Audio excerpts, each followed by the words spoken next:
Today on Homeworthy, we're visiting the idyllic home of content creator and author Sarah Laming.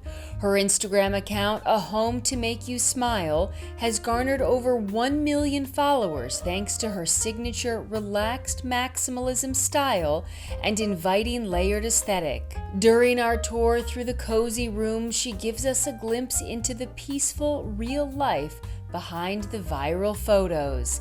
Enjoy! You're watching Homeworthy, where we believe every home has a story. To shop items inspired by this and other Homeworthy episodes, be sure to check out the product links below for amazing furniture, accessories, and more. Hi Homeworthy, I'm Sarah Laming and welcome to my home in London.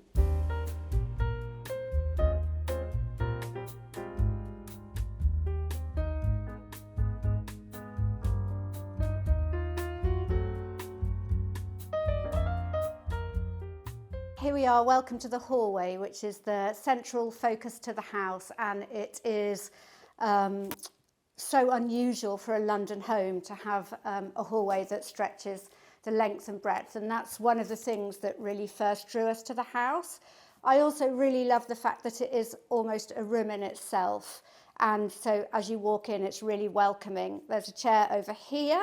It's a really old and battered chair that came from a French flea market hundreds of years ago, but the dog Twiglet usually sleeps in there and keeps guard of the house from there for us. I love vintage furniture and furniture with stories and heritage, things that have soul because they've been passed down through generations. So a lot of the things you see in here I have bought over our travels or over our time just hunting for pieces of furniture that I love and that absolutely talk to me. So both the rugs that you can see I bought in Morocco, in Fez, sort of about 10 years ago, maybe even more. I got some from a carpet shop, and then really amazingly, we were really lucky when we went there because friends of ours were living there and had a riad. And so they took me to the junk souk, which is outside the city walls, and there was a man in an old tin hut who literally had his rugs hanging over the hut and beating them clean and dry. And he had been to the markets in the Atlas Mountains, and he had the most incredible selection. So I think this rug came from him. This rug came from a carpet shop. This chest is one that I got from Ardingly Antiques Market, which is a very famous antique market in the UK. You have to get up really, really early to get there to get the good buys. But this was one that I found and was actually incredibly cheap. I'd seen them online for a lot more. The lamp here comes from Singapore. We were really lucky and spent 4 years living in Singapore when I was in my 20s, early 30s. And I picked up loads and loads of pieces when we lived there. It's when I really started falling in love with antiques, particularly Asian ones and their character. So that is an old Chinese lamp with a modern Pookie lampshade on top. And the medicine chest that you see here is another object that came back from Singapore with us. It's I spent years saving up for them. They're really famous old Chinese apothecary chests where they stored all their herbs and their medicines. And I saw one and I knew that I absolutely really wanted one, and I had to save and save and save for it. But it's got hundreds of little drawers which they use to put their herbs and things in. So it's actually one of those chests that we never put anything in because we would never be able to find it again. So if you open a drawer, there might be an old receipt, an old coin, you never know, but nothing of any value. My picture here, that was bought online, actually from eBay, I think. I love old vintage art, and when we were decorating the house, I spent hours and hours hunting on eBay for pieces. So that was bought from there. My statues down here, they came back from Singapore with me. They, again, we got engaged when we lived in Singapore, and these two statues are a married couple, and they're a symbol of good luck. So they're a really nice thing that we brought back with us. The mantelpiece is, I guess, the star and the heart of the hall, and the star and the heart of the home.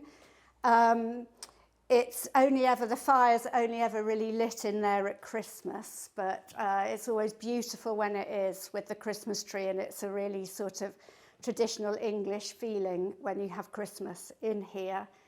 Again, my two Staffordshire dogs, picked up at a vintage antiques emporium down on the south coast. I'd wanted one of these for ages. They come in a pair, and they're very, very English, very old-fashioned, but they're getting a new lease of life, and I think they're really cool.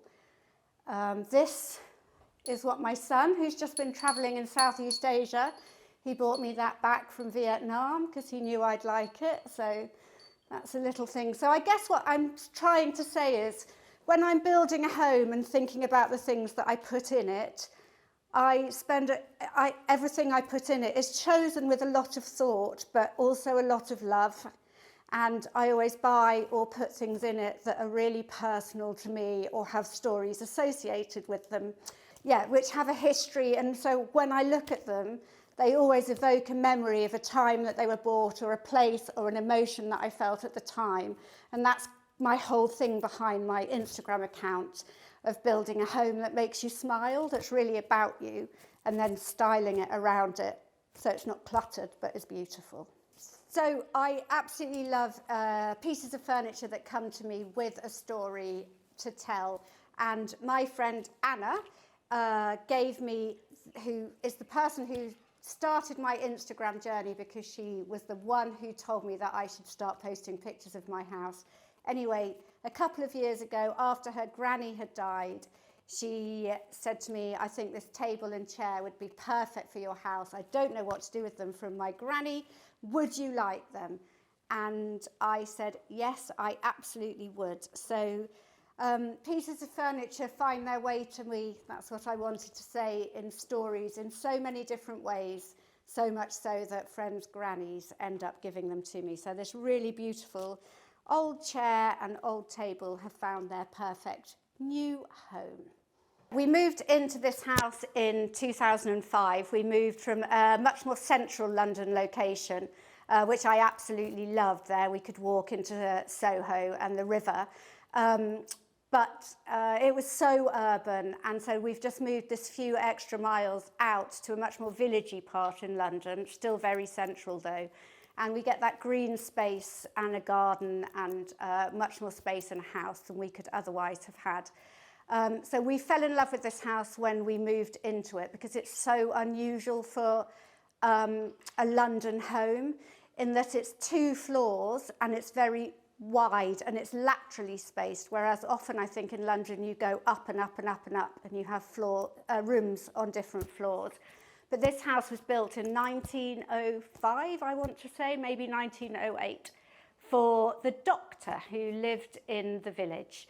And I think what we loved about it, like I said, when we came in, was the space that you get with it and the feel. It's also an arts and crafts house, so the craftsmanship and the detail that goes into everything is extraordinary, and that's what we love, and that's what we've tried to change as little as possible. So if you can see just the carving on things like the mantelpieces, or as we come over here, the carving on the divider between the hall and that very sunny morning room that we call it. So yeah, it was incredible detail, incredible workmanship that's gone into it, and we've loved so much. So now I'm going to take you into our kitchen, which is very bright and cheerful. Welcome to the kitchen, which is obviously quite a heart of the home. In this house, it was a really dark space when we first moved in. It was divided into 2 rooms, and it really struggles for light. It faces north and it faces onto a side alleyway, as you can see. So I have tried various colours in here to try and make it into a cheerful and not dark and gloomy space. It's yellow at the moment. It could well change again soon, but at the moment this is good. If you look around the kitchen, behind me you can see my yellow saucepans, again, that I picked up at a vintage flea market. And above there, along the shelf, is actually the wood carvings. I don't know what they call them, but they are for our wedding invitations. So when we got married, my husband was very keen that we didn't have a traditional wedding with kind of white wedding invitations with gold writing and so on. So he had a friend of his make us a really cool book for our wedding. My favourite poem is The Owl and the Pussycat, and so he made us a little book which we sent to our guests, which we can see, which invited them to the wedding, and they got this instead of an invitation. So that was really fun. I guess one of the things that I've learned about myself over 20, 30 years of styling houses is that I kind of never want my house to look like anybody else's. I want it to be a house that's about me, and you can tell that it's me that lives here when you walk in, or my family that lives here, not designed by an interior designer or like a trend that you see. So I tend to try and always look for ways of doing things that I love. And when we did this kitchen, I suddenly decided that I really wanted a concrete worktop. They weren't a thing at the time. Do I love it now? I'm not sure, because it's quite cold and it's quite hard, but I like it. Up here's some of my favourite things, really special, because they came from my mum when we cleared out her house after my mum and dad passed away, and I kept some of the things that I really loved. So these are her old coffee jugs and a biscuit jar that I remember from my childhood, and another jug. And round the corner, which we can get to again, is a green velvet chair that my dad spent all of his time sitting in, and I've kept that, and he would watch sport on Sunday afternoons or whatever from this green chair. So I love having that there as the memories for them and those inherited pieces. I've got pigeon lights up there. They're a very modern, funky design by, I think I want to say they're Tom Dixon, but I might double check that. But anyway, they were bought in Liberty's department store along when we did up the house 16 years ago. They're harder to get now, but I really love them. They're cool and they're fun, and they add a bit of quirkiness and character to the room without being too dominating, which I think is something that I'd like to say about decorating my home, is that I like to add a little bit of whimsy or a little bit of quirkiness to a room, but not so that it becomes too much, but just so that it draws your eye a little bit, or you notice something as you're going along. So you just add a bit of interest without making a kind of crazy home. I like doing things like that. I've set the table especially for us today because tablescaping is one of the things that I really love to do, and I think it's actually so easy to create a really beautiful table without too much trouble. I haven't even got a tablecloth on here. I was debating it because sometimes I do, but again, I really like the worn patina and the history and the stories that this table tells with the with its patina. It came back with us again from when we lived in Asia, and it's been with us, and we've eaten around it and had Christmas around it for over 20 years. So it's had a lot of love and a lot of life, and if you look closely you can tell. But I love collecting vintage tableware, as you can see from my shelves, and I've put some on here as well. So I like mixing it in. So this is an old Portuguese Bordelot Panero cabbage leaf bowl that I found. And this one I'm really pleased about because it had the actual salad servers to go with it, which are really charming and lovely. Although I don't actually let anyone eat out of this one or use the servers ever, but they look nice. Sometimes I'll put lettuce in it. And then I've got French wine glasses, the green-stemmed wine glasses. They're so easy to find, and I think they're so jolly on tables. But a little bit of hunting, they're really not expensive, which is the same. So I mix them in with these pink ones as well. Again, old French, I think from the 60s, 70s with their pink stems. Again, easy to find and not expensive. Some vintage candle holders. Always little pots of flowers along with fresh flowers. These are my bowls that I recently got from Anthropology, who always do lovely tableware. So I really like mixing the old and new. So you're not overdosing on anything. You've just got a mix of things that you love. I think keeping your colours really simple on a table again, I do. So this one's greens and pinks and then natural colours. And then just doing a tablescape I really love is having candles, both tea lights and of course in candle tapered in their vintage candle holders. And fruit is so simple to just elevate that table space to that different level. So just lemons that are literally falling out of bowls and almost you just let them roll onto the table to give that really casual effect, because I guess if I'm having friends for dinner, I want it to be casual. That's kind of how I feel about my house. It's welcoming, it's casual, it's not formal. I'm relaxed and I really want you to be relaxed. So an abundance of fruit or blueberries here again that are falling overloaded the pots, and again with the tables having the different heights, so you're going up and down, so your eye is drawn all along. And little vases of flowers, pots of flowers, pineapples. Obviously you always need a pineapple on your table. One other thing on the tablescape while we're here is I was talking about colours and keeping it really simple to say two colours like pink and green with some neutrals.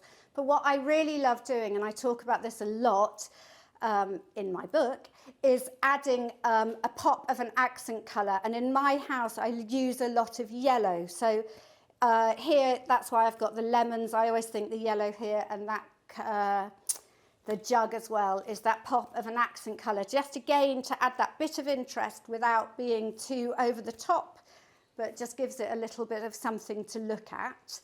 And then up here is a collection of a vintage tea services. There's a couple of amalgamated, a colourful one and then some old black and gold and cream ones that I've picked up over the years. They aren't used very often, but I really love having vintage tea sets on display. I think they work almost as a painting on a wall in a kitchen. They give you a bit of art. Here is a little tiny weeny block that my friend who's an artist paints. She's called Sarah. She'd love it. But yeah, she painted that specially for me for my birthday. So that's something that I love. And my teapot lights, again, they came when we did the house, and I had that whole thing of looking for things that were stylish and cool and a little bit quirky, but not too over the top. And we spotted these teapot lights, and I thought they would be a really fun addition to the dining room table and to a kitchen, because they capture the essence of English tea drinking, which I do a lot of. Let's go now into what we call the library. This is what we call the library. It actually was a corridor in the house before. In fact, it was really dark downstairs cloakroom and larder that you couldn't see. So we wanted to open it up because we wanted to get the view from the house into the garden, and also because this hall was really dark, so we wanted to let all the light in. So we did get rid of the 2 tiny little rooms and made this space. And we didn't know what to do with it. And I think anyone who knows me will know that I absolutely love reading. There are books all over this house. There are books all over my social media channels, always left on sofas or by beds. And I'm always reading. So it was really lovely to have a space to put all my books. So first of all, to the bookshelf design. Those were specially made by a wonderful carpenter friend of ours called Jake. He literally made them and then attached them to the wall. So they've got the lovely cross design that you can see here. With so it just makes it a little bit more interesting. And then we followed it round the room. We painted it dark because we wanted it to be a really cozy, comforting space, and the light was filling it from the garden so it could get away with it. Again, the ceiling it's all sort of, it's all black, so or a really dark blue, so it kind of comforting room. Some of my favourite things in here, bookshelves. I really love a bookshelf, and one of my favourite things is styling bookshelves. And I think that people would say that traditionally you have your books on rows, maybe done by alphabetically or theme or something. But I think my husband would say that I never have our books like that. So our bookshelves, I think, are just another way to display things that you love. So these ones are colour-coded. Some people don't like that. I really do. And then interspersed, so you get the sort of 3D-ness of them. So you're looking into them, so you get the depth. So hanging a picture on the front of a bookshelf is one of my absolute favourite things to do. Again, adding some interest, making it into a feature. So there's a couple of pictures, putting ornaments, lights, candles. There you go. And you can just make a really simple reading nook with a bookcase, a chair, and a little table, and you've just made a really cosy corner for reading, adding a couple of lights or a light and some greenery. But let's talk about some of the things here. And I guess 2 of my absolute favourite things are this wicker elephant from the 1970s UK and my Paddington bear, both of which I absolutely love. The wicker elephant, I had a search going on eBay for about a year till one came up. It did come up. I drove from London to Brighton to pick him up. I got home and Twiglet, our dog, who was a puppy at the time but is now 13, literally the first thing she did was chew his trunk to pieces. So I decided that to be true to myself, I would have to not mind, because every piece of furniture tells a story, and that was Twiglet's story to the wicker elephant. So I've lived with that ever since. But the second piece is my Paddington bear, who again I found at an antiques market 10, 15 years ago, and I absolutely love him. I started sharing my home in 2019 on social media, and I was talking about this the other day because I was actually 50 when I started it. So I'd been at home, I'd been looking after the children, and I really didn't know what I was going to do, and I knew that I had to do something. And a friend just said, look, you've got a lovely home, why don't you just start posting little snippets of your home on Instagram? And so I did, and I thought, I'm just going to commit to this for a month, and I'm going to post every day. And as I did it, I started to get, followers coming in, and I really met people through hashtag challenges at the time. And I really realised that it was something I enjoyed and that people were interested in my house. And so then the pandemic hit, then we were all at home for however long each of us was, and I had loads of time to put more of my house on Instagram, as lots of people did. So it grew from then, and it was then the introduction of Reels and my window in about 2021 that made my account really grow. And that's when I really realised that my Instagram account was becoming not just about a home and little corners of your home and an interior decorating account, but it was actually becoming about a home that made you have feelings and that made you feel calm, and the windows and the seasons changing through the windows along with my furniture was just appealing to people because they had a sense of peace, and those are the messages that I get a lot on my Instagram. So it made me realise how I wanted my home to feel was coming across through my Instagram Reels. So now I have a book coming out in fall.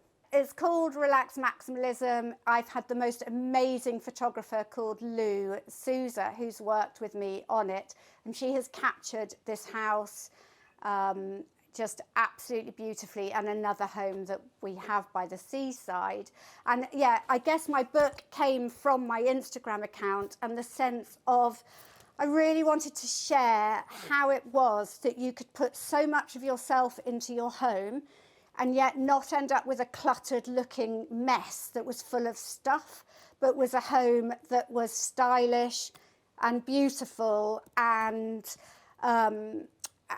harmonious, and how you could do that through having themes that ran through your home, and how you can mix colours and patterns, and how to bring it all together in a cohesive way so that you can make a home which is of style, not clutter. So this is my study. It's where I spend a lot of time and do my work, and it's where I've just spent the whole of the winter writing my book.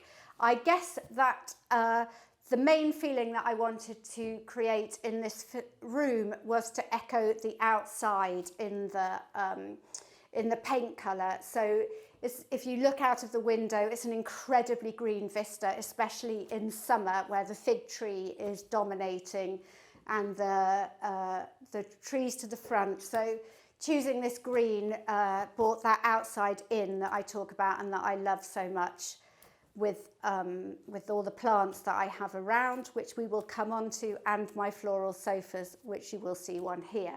But yeah, I do that a lot. It's also, again, colour drenched, so that, I mean, it's such an easy way of decorating, but I think it allows what's in the room to pop, because I paint everything in the same colour. So the window frames, the picture rails, the skirting boards, the fireplace, the back of the door are all in this green. So what I think that does is it makes you draw, you don't lose yourself in the gaps of a white one there where the room seems broken up. Everything is really harmoniously comes together, and then your eye can be drawn to all the things that are in the room. Here we've got old vintage paintings, again, that I've picked up along my journeys from antique fairs, piles of books. Like, I really do just love piles of books. I think they are a really good way of styling rooms. They're just really relaxing to have around. So there's my art propped on piles of books. This round table is an 18th century English table, I believe, which I bought at auction when I was decorating this room, because I really wanted to work at a round table in the middle of the room, which isn't always practical, as you will see, so there is somewhere else too. But I do love sitting at this table and working. If we come to here, you've got my windows, which I rarely have curtains or blinds on, as you'll see. Again, because I just love having the light that comes into the room, and we aren't overlooked here. and one of my many floral sofas. I have 4 at the last count. They're all slightly different. This one, again, is old, vintage, found after many months of searching for the perfect one for this corner. It's quite neutral, and I really do think that floral sofas can be a really neutral thing in a room, as opposed to a sofa which is just a big block of colour. But anyway, I love that. And then my windowsills that you'll see all through my house. I guess I'm really lucky because I've got really wide windowsills. But as opposed to having curtains, I just love filling them with books and plants and the odd lamp. To bring a bit of style and colour to the room. And then on the floor, you've got zebra print rug. I love a bit of zebra print. I think it can be real neutral in a room, and it adds a real character. So yeah, that's my zebra print, which anchors the table in the centre of a room. I think a table on a rug is really helpful. I really do like to have things in my rooms to give that warm feeling. So I like bringing the outside in with flowers, and I like having rugs, and I love having my books around. So I do fill my rooms with things like that. And yet it's really easy to get that feeling, if you do that, to be cluttered. So I really think about how I do it. So one way in which I do it is to keep the colours really limited and really simple. So basically, there are 3 colours in this room. There's green, there's the colours picked out of the sofa, the oranges, and then the neutrals. Now you will see pops of red, but that's sort of as an accent. So I try and create a really harmonious feeling by really limiting the colour palette, and also by just never dumping anything there, but actually styling where I put it down. Again, a cupboard that's filled with little pieces that I find on my way to add to my tablescapes, egg cups and little sorbet ice cream cups, plates for Christmas. Again, that's a really pretty vintage cupboard. The globe that my brother gave me for a birthday. But yeah, I think I do try and bring everything into a room to create a sense of warmth. But then the styling of it is crucial, or you will end up cluttered, and keeping the colours really, really simple. Now I'm going to take you to the downstairs cloakroom. This is the downstairs cloakroom. It's the most decorated room in my house, I guess, because it's got a really floral wallpaper on it. But I really love downstairs cloakrooms for that, because they're rooms that you don't tend to spend a lot of time in. So I think they're rooms where you can really go to town with your decorating. And they're often quite small, so you can kind of go a bit crazy in them. So this is a floral wallpaper designed by Pearl Lowe, a British celebrity and designer now. It's floral, so obviously I was going to love it because it goes with my floral sofas. It's quite dark, but also what it does is it picks out all the other colours in my house. I've basically found in this wallpaper. So it's kind of the central point that everything flows from, even though it's this tiny little room. So you've got the green in the study room, you've got the blues in the hall, you've got pinks, which you find in the morning room, very light pinks, some neutrals, and the only colour that isn't here is the yellow, but never mind. So yeah, that's this room. The ceiling is painted in black, all the woodwork's painted in black. I never leave white woodwork. I just have a thing about it, so yeah. So this is our TV room, sitting room. It's a room that we use in the evening a lot. Hence, again, it's a really dark, welcoming colour. It's the downpipe colour that everybody seemed to paint their house in about 15 years ago, which I did, and I've never changed it. I think I might, but there is just something I still love about this colour. But wait for it, because one day it might turn light blue. Anyway, yep, again, this is a room that is filled with things that have meaning and feelings and are also styled. So again, the rug was picked up on one of those many trips to Morocco. It's a Beni Urain rug designed by the Hill tribes. The paintings, both of these two paintings, we bought back from Vietnam. There's another painting upstairs from there.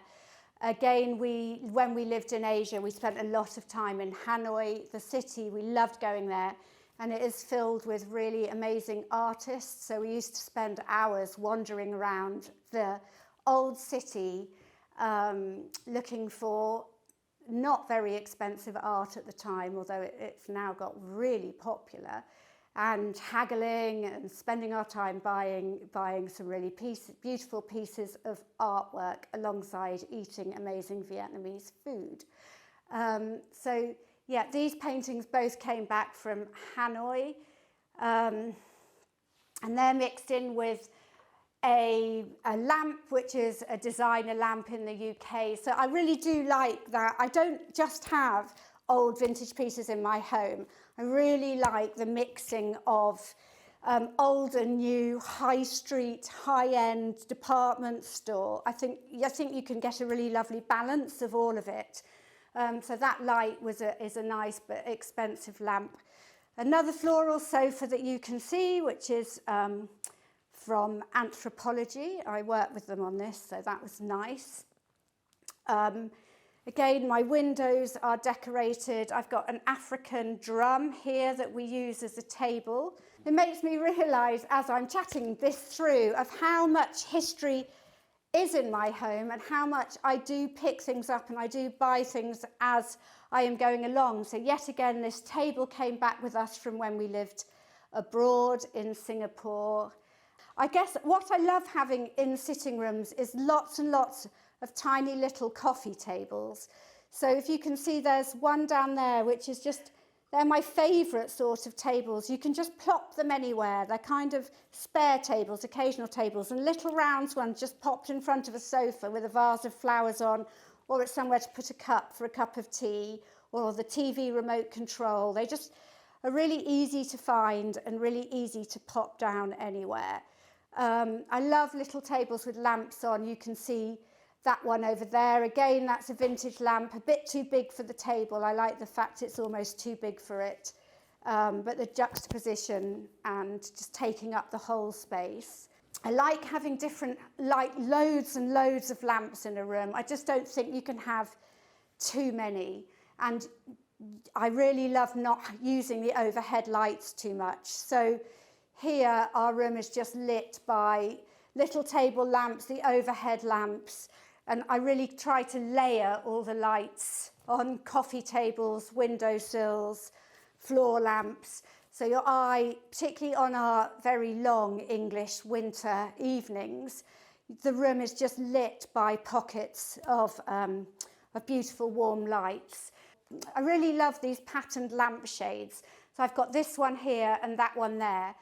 I have loads of different patterns, and I literally treat my table lamps a bit like fashion objects. So come changing the seasons or changing in the weather, I've got different lampshades that will match all the different lampstands that I've got, and they're like different hats, and I pop them on. So I might put a yellow one on there if the sun's out, or a green one at a different time of day. They're just really simple ways to elevate it. And also I really love fabric lampshades because I think they give, they really add to a pattern. If you're using patterns in a room, they're really easy to intersperse, and also they are just beautiful in themselves. The patterns are, even when the light isn't on, I always think that a little patterned lampshade looks lovely.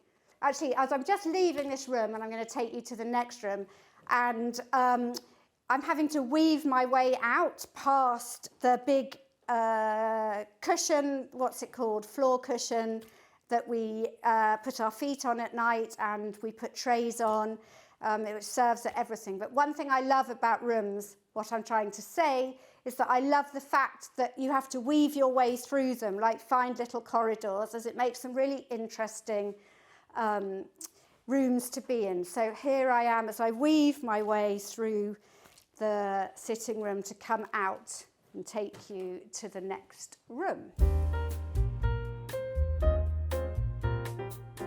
So this is what we call our morning room, which is quite a grand name, but that's how it was described in the floor plan and the details when we bought the house. So it's stayed ever since, which actually is quite bizarre because it doesn't get the sun in the morning, but it gets the sun at this time of day. So actually maybe it should be called the late afternoon or evening room. Yeah, this is my everybody's favourite room in the house, I think. It is where everything about my styling, I think, comes together.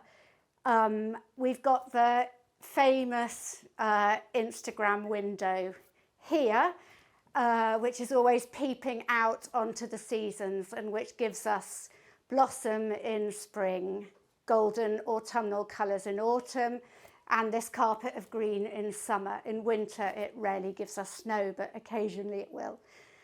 So that's the window that everyone loves from my Instagram account, with my floral sofa in front of it. I remember buying this floral sofa a really, really long time ago, 15 years ago, and I was absolutely determined to have one. I think I'd seen one somewhere, and I had to really hunt for it, and then I hunted and hunted for the fabric, which is a Sanderson fabric, and which I then had the sofa upholstered in it. And it is such a loved piece of furniture, and it really has become iconic to my house. There is always a blanket, there's always a book, there's usually a dog, but it's too hot for her at the moment, but hopefully she'll come later. There's always someone in front of the window doing something. Again, having a floral sofa, some people I think would worry that it might dominate the room and be hard to mix patterns with, but I find it the opposite. I think that as long as you've got your neutral colours in it, you can put anything on it, mixing it with lampshades and the other flowers. We use this room all day, every day, and we use it to relax in, as opposed to mostly we don't watch TV in it. Mostly we are sitting on the sofa chatting as a family or with somebody else, or someone is reading, or we are playing backgammon on it. We play cards around this table. We sometimes eat at it. It's a real hub of the house, and I think because it's so connected to the hallway, you never feel like you are on your own in the house. You're always connected to the rest of the house. And I think that's just really lucky to have here. And of course, you know, we literally do sit on this sofa and we really do watch the seasons roll by. You know, that is a highlight of everybody's day. I love having a big coffee table in front of a sofa. This one came back with us from Singapore, surprisingly enough. It's an Indonesian coffee table. I think that they give a real focus to a room. They give you something to walk around. They give you an idea and a way of styling your little objects or things that you love on them. So I always begin styling my coffee table with a couple of piles of books. There's usually a little light and then some trinkets on coffee tables. Frequently, I think if you are styling a coffee table, you want things in threes and with a colour that matches. So that's almost too big, but 3 on that book, or you've got 3 next to each other. You want to vary the heights, so you've got tall things and lower things. But basically, if you put things on books, you'll make you'll give the coffee table a sense of solidness. There won't be things floating around in odd places. There's always a cup. There's normally a cup of tea in it. And the rugs, if you look at the rugs in here, I've got a bit of animal print which acts as a neutral, but it's layered on top of a very rusticy, creamy rug with bits of brown in it. And again, I really love layering rugs to add a little bit of texture. And if you get your colours right, so basically these two rugs use the same colours, they're just slightly different sizes. And therefore you can add a bit of interest and texture by just popping one on top of the other. There's a really big floral painting on the wall here. That came from an online poster company, and if I'm looking for pieces of art like that, I'll tend to go for the biggest size possible, so that it's the painting itself or the poster that makes the impact. I'm not a fan of gallery walls, dare I say, or lots of little prints all arranged together. I really, really like statement pieces of art. And I think if you're struggling to find a way of putting a gallery wall together, instead just looking online and finding the biggest piece that you can seems to me to solve all those problems. And actually, I think it makes a real statement. So yeah, I really love this, and I love the way it echoes the colours in the rooms. It's, yeah, a really good piece. Again, mixing that modern and brand new with all the vintage art that I have around. I like to include both. All of these tips that I've been talking about, like styling a coffee table, mixing patterns, introducing floral sofas, buying vintage, incorporating different eras and styles of furniture, putting high street and vintage together, are all, including the themes, like the little themes, like bringing nature into your house, a personal touch, a sense of history. Those things are all included in my book, so which is coming out in fall. So if you want to see more, then there is that too. So here is a little secret to this house that I'm about to show you, because next to my window onto the garden is a secret door. Come with me and see.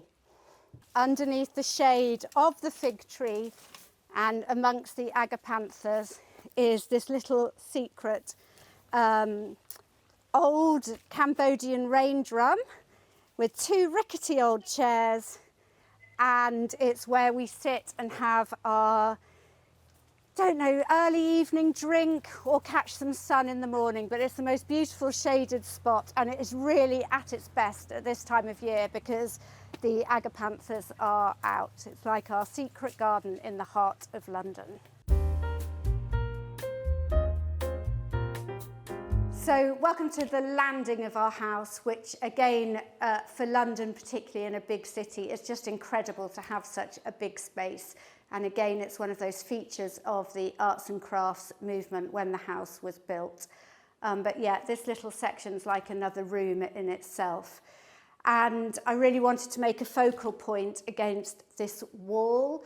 So it's really simply done. There's just a rug, an antique bench, and the painting above it. The painting we bought again a long time ago when we were in Hanoi in Vietnam, and she is again one of those pieces that always makes me smile. I just love her. She's so calm, she's so serene, and I love the colours. And yeah, she is a classic piece of a home to make you smile, finding those pieces that have got a story and a soul and a meaning to them that you love. Yeah, again, I guess the pillows on there are, again, an example of pattern mixing, and I think they'd probably be quite a good way to explain how pattern mixing can work, which is, I think if you've got a colour theme, if you can really mix lots of different patterns if you have a thread of colour that goes through each of them. So these cushions are all linked by threads of colour. So you can see in here the pink comes through, the pink on there, the pink round the butterfly, there's some pink in the parrot, pink round, pinky purple round here, and onto the purple of that cushion. So all of those cushions, no matter that their patterns are so different, there's leopard print mixed in, there's stripes, and let me come to the black and white stripe, which obviously doesn't have any colour in it, but black and white is really good to have as a neutral in a pattern mix. You can put it in anything and it breaks up the whole array of patterns so it doesn't get too much. But yeah, pattern mixing, if you're wanting to do it, keeping that thread of colour going through. Again, you can see there's a lot of yellow in them and the yellow reflected in the painting. And that enables you to just keep the harmony when you are mixing your patterns. So here we are in the bedroom, which is a really beautiful light-filled room, and it's painted in a old Farrow and Ball archive colour, which is got a great name. It's called Potted Shrimp, and it really does change colour with the light, and it can be very shrimp-like in the darker lights. One of the things I love most about this room is the really flimsy, whimsical linen mix curtains that I have that blow in the breeze. And on Instagram, lots of people ask after them. And they are truly magical. They really do let in light and breeze. But they don't actually work as curtains. Let's be clear on that. So behind them, I always have a blackout blind so that actually does the job of a curtain, and the linen blend mix curtains just look pretty and float in the wind. I've got an antique mirror here which came from France. I bought it. There's a really lovely little company near to us who do summer shows and autumn shows called Fabulous Vintage Finds, and they go to France every year and pick up loads of stuff. So the mirror and in fact the little desk both came from there at one of their summer fairs or artist open houses, as did the little bench, stool. And yeah, again, the floral theme continues onto my bed cover and my bedding with little cushions, again mixing and matching patterns, the stripes with the florals, or turning over my cushions and adding a bit of yellow to with a flower. Again, the windowsills filled with books and flowers and pots of things that are growing. I just have such an obsession with having bringing that outside in and really creating a calm and natural feeling room. And the curtain is blowing. Yeah, again, patterned lampshades, a little chair. The mirror is absolutely beautiful, but try doing your makeup in it, and all the time you realise that buying really old vintage patterned things comes at a cost because you can't actually see yourself. So I have to go to my daughter's room to do anything like that, but I wouldn't swap it for the world. When I'm thinking about decorating a bedroom, it's really interesting because I think some people decorate bedrooms for nighttime. They go, you want a really dark, cocooning room because when you're going into it, you're sleeping, so you are winding down for sleep. Other people might decorate it for daytime, but I kind of look at a bedroom and think, I'm going to decorate this bedroom for a Sunday morning lie-in because that is my favourite time of the day. And even if I only get that once a week or sometimes never, just that feeling that it gives me. So it's got a beautiful warm pink on the walls to give it that sense of warmth and harmony, and yet it's still light and bright to give you the sense of it's daytime, you're not cocooned. So I guess I think, yeah, when I'm designing my bedrooms, I always think about that vibe of when I really love being in it. And I think being with my book on a Sunday, having a lie-in with a cup of coffee and a croissant, and the breeze blowing and the curtain blowing is the way that I really love my bedrooms to feel. home to me is a place which is about feelings. A house is the structure that's made of bricks and woodwork. It's a place to be decorated. But a home is somewhere that has that sense of je ne sais quoi, that vibe, that feeling where you're sitting in a room and it feels like it's a part of you because it's got your stories, your history, your connections in it, the things that you've chosen. And it might be that you walk into a room and you know exactly how the light falls in that room at that particular moment in the day, and you think that's where you're going to have your cup of tea.